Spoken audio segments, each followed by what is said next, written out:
Alright, in this video, let's continue the drawing code that is being placed inside of our vertical renderer.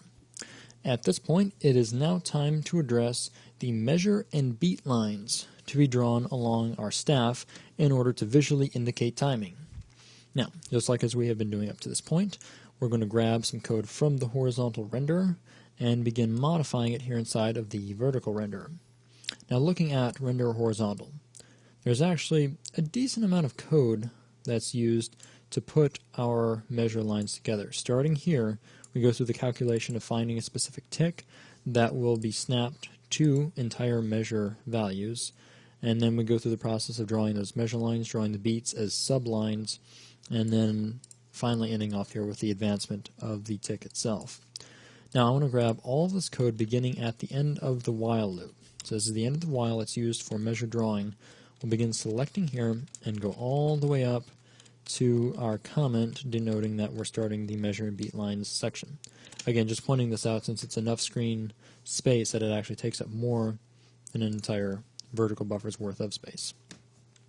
Now, here inside of our vertical render, we'll paste this in place right before we draw all of our notes. So again, we've got from the beginning of beat and measure lines to the end of this while loop. Now, since this is a lot of code, rather than trying to take care of every single thing all at once and hope it works, I'm actually going to go in and comment out a few of the sections, beginning with the section for our measure numbers. Now, as we said before, we're not going to worry about any form of edit mode code at this point in time. So we're going to completely remove the measure numbers altogether from the drawing. Again, measure numbers were put in place just since that was a convenient place in code to sample the current tick. But in this case, we're going to keep this to purely gameplay mode, so we'll take that section out altogether. Now, when drawing our measure lines, to begin with, we'll comment out the beat markers. We won't worry about those until we get measure markers drawing just to begin with. Okay. We'll also take out the code that is shifting from the center of the screen, reaching the end of the screen. The idea is that the measure tick, the current measure is generally going to center around the hit line, the center of the screen. Mm-hmm. So of course we had to have additional code that would move us to the very beginning of the screen, whether that be the left in horizontal mode or very shortly the bottom of the screen coming up here in vertical mode. But for the moment we just want to get things drawing in the correct direction, so we'll comment the code out entirely. This leaves us with only the measure tick itself, the value of the current measure's position, and the while loop to draw measure lines. Now the first thing we're going to address is the fact that we are not drawing measure lines across the x-axis, we're drawing them advancing in the y-axis. So we're going to change measure x to measure y. Now the next thing we need to address is to be careful how we're measuring, or how we're looking at measure y in order to know when to stop drawing. Again, the idea here is that we begin drawing measures somewhere on the screen, and we know that we're done drawing measures the moment we step off of the screen. But we've got to be very careful in the direction that measures are drawing, since if we don't measure the correct side of the screen, we'll end up in an infinite loop. Mm-hmm. For example, if we try to draw, if we're looking at the bottom of the screen, but we actually draw off the top, then we're never going to reach the bottom. Gotcha. So what we're looking for is the fact that, like notes, measures are going to advance in the negative y-axis, meaning let's say that the first measure happened to be at tick 0. The next measure would probably be at tick 384 if we were in 4/4 timing, and that would mean we would advance up the screen to go one measure's worth of notes. Okay. Now that means that once we get done drawing, we step off the screen, we're actually going to step off the top of the screen. So what we're looking for is whenever our measure y, or excuse me, the logic is the reverse of that. So basically we're saying as long as we are on screen, continue drawing. Mm-hmm. So that means as long as measure y is greater than the top of the screen, so that would be greater than 0, then we can continue drawing. Again, I was just pointing this out since we're swapping the direction here that our while loop is changing. Now I'm also going to change 0 to -1. The idea is just to make sure that we are completely off screen before we stop drawing. Okay. So again, the idea is that we start somewhere at the bottom of the screen when we're drawing measures. We draw measure after measure up the screen in -y until we step off the top of the screen. Then we know we're done drawing measures. Right. And really, the only reason Logan's hammering on this is that if you're not paying close attention, it's real easy to get this confused. And if you do get it confused, then your game will be locked in an infinite loop and will probably exhaust all available memory trying to draw these measures over and over again. Alright, now that we've got the direction of our while check sorted, let's move on to the positioning of that pixel value itself. So again, the pixel position is measure y. We're gaining that position using getStaffPosition, but we want to look at the y component from that call rather than the x component. Now we're also applying the pan here in line with our getStaffPosition call, and because this was inherited from the horizontal rendering code, we're moving in the negative value in order to pan. We actually want to pan down the screen, so we're going to change this to positive so that our panning value in scaled cursor gets applied in positive y. Alright, now when we go to perform the actual drawing itself, we need to swap our code around a little bit. Since we had changed the name of our position value to y, we need to make sure that this moves over to the y parameter, so we'll actually move that one to the right in our draw call. Now in our first value, the x value for our draw call, we want to make sure we start at the position of the current staff measure itself. So we're going to place that using span x. So reviewing the components, we have the x parameter being span x, the y parameter being measure y, and now we need a width and height for this line. Now we want a 1 pixel line to draw across the x-axis, and we want to have it a value of 1 in height. So we're going to move this around so that our value 1 appears in the height parameter, and span width will appear in the width parameter. Alright, with all of this swapped around, the direction that we're drawing and the direction that we're checking, we should now be able to run the code and see everything in action. Well, almost everything. We still need to put our offsets back in place. One final thing I'll note is the fact that measure tick still advances in the positive direction. This is because in the case of ticks, that concept isn't based in a pixel or screen layout. This is really just time advancing. So of course it still needs to advance forward. But let's see how everything's working. If we build and run at this point and bring up a song, we can see that we have measure lines being drawn, and they continue to draw as needed as the song progresses. Nice. So that part's working very well. Now you will notice the moment that a song begins, we don't see measure lines here at the bottom of the screen. That's because we need to put our offset code back in place. So that means here, as we are shifting the song over, we actually need to shift down the screen, so positive in y. In order to do that, we'll bring the code that we were originally using back into place, but just to make it a little bit more readable, we're going to change measure width to measure height. This again, measures advance in y now, so height is the relevant measurement that we're interested in. Now what's cool is the rest of the code can remain the same. Since we've already got the screen center is now positioned appropriately on the screen, so we can still figure out the height of a measure and figure out how far we need to move past half of the screen, and then apply that to the tick itself, since really it's the tick, not the pixel value, that's driving our position. So with that in place, we should be able to jump in now and see that we have that one measure line that's starting before the song itself. So we're properly filling the screen with measure lines. Now the last thing we need to do with our indicators is draw the beat lines.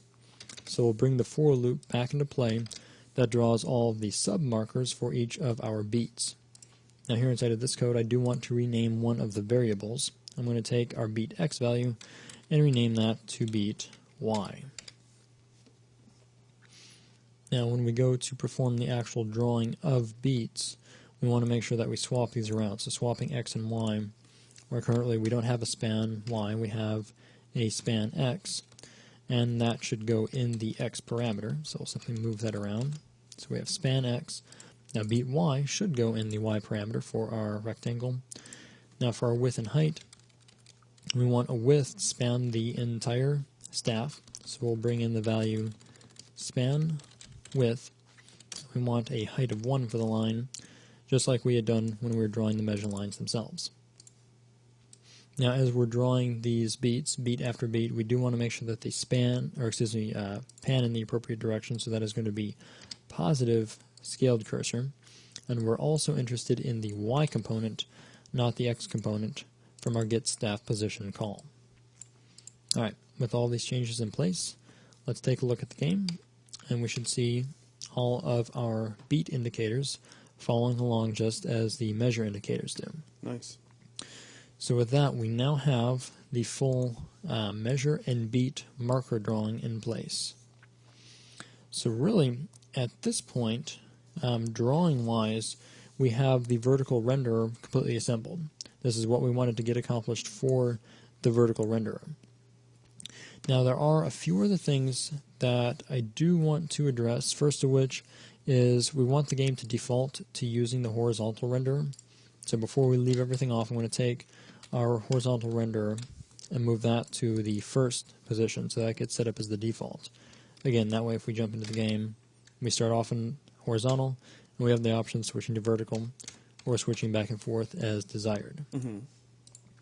Now, one last thing I wanted to address is the fact that since we don't have edit mode specific code inside of our vertical renderer, we want to make sure that it's not used inside of edit mode. Now, where this can become an issue, thinking about the song editor, if we jump into it directly, you'll notice that we cannot hit the tab key to switch back and forth, which makes sense because edit mode was never told to look for the render mode input. But what would happen if we went to single player, loaded up a song, switched the render mode to vertical, and then exited back out? Now, since our renderer system is set up as a static class, so it exists regardless of whether or not a certain screen is loaded, that means the state holding the currently selected render is still looking at the vertical render. So if we pull up the song editor and load in a song, we can see that in edit mode we now have the vertical editor. Right. Which is not overly useful to us since we can't see the edit cursor. We can drop notes in place, but that's not helpful since we can't really see where the note's going to appear. Mm-hmm. So we want to make sure that edit mode has some way of resending the render mode to the horizontal renderer before showing. So let's jump back out and take a look at the screen edit class. So inside of game we have screen edit, and let's also bring up the renderer itself. So looking at here inside of game, actually let's jump up to core and bring the base renderer up. Now inside of the edit screen, what we want to do is as soon as the process show method is called, we want to switch to the horizontal renderer. The problem that we run into is the fact that we don't have any easy way of switching to a specific renderer. If we look at the renderer class, we can see that we've got a method here called change renderer, and that's just going to advance to the next renderer. Gotcha. The problem is we can't easily tell what renderer we're currently on. It would be very convenient if we had a method that would just let us take in a renderer index and switch directly to a specific renderer.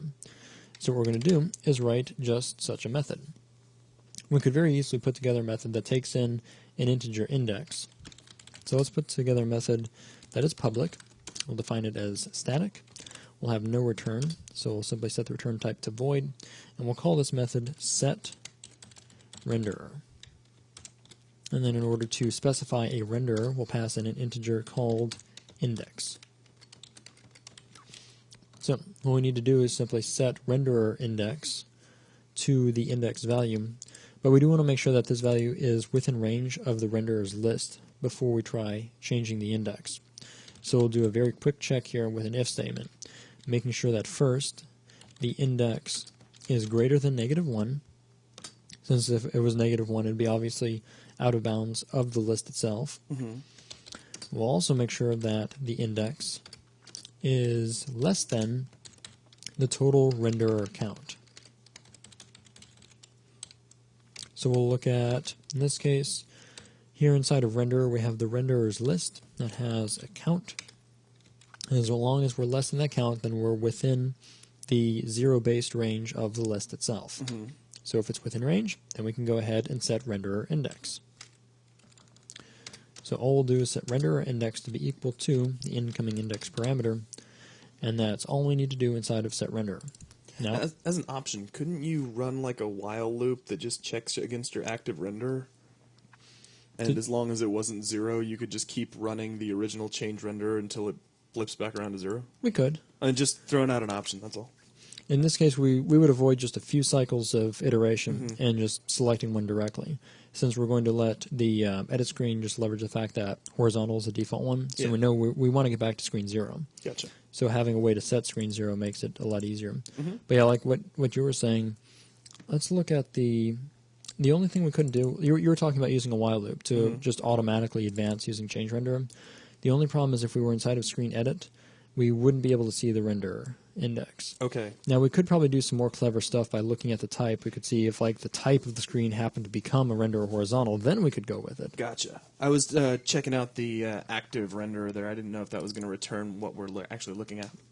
But yes, it would return the render itself, but then in order to use it, we'd have to try casting the renderer to see what its type was. Yeah. But in this case, we'll just cut to the chase and jump directly. Now, one problem this does bring up is a naming problem.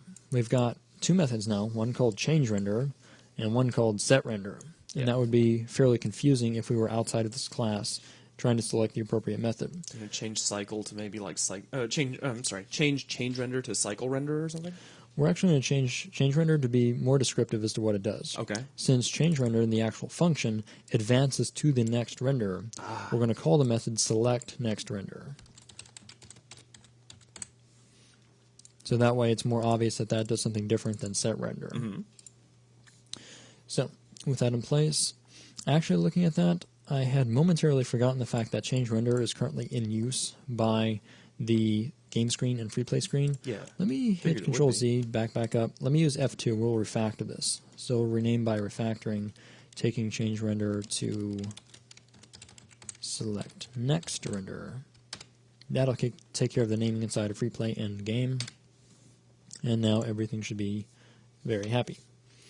So with this in place, we can now put our new set renderer method to work inside of our edit mode screen. So here inside of screen edit, inside of the process show method, let's jump in the very last line and add in a call to render.setRender, passing in index 0. Gotcha. Which will be our horizontal. So that makes sure we are looking at the horizontal renderer when we enter edit mode.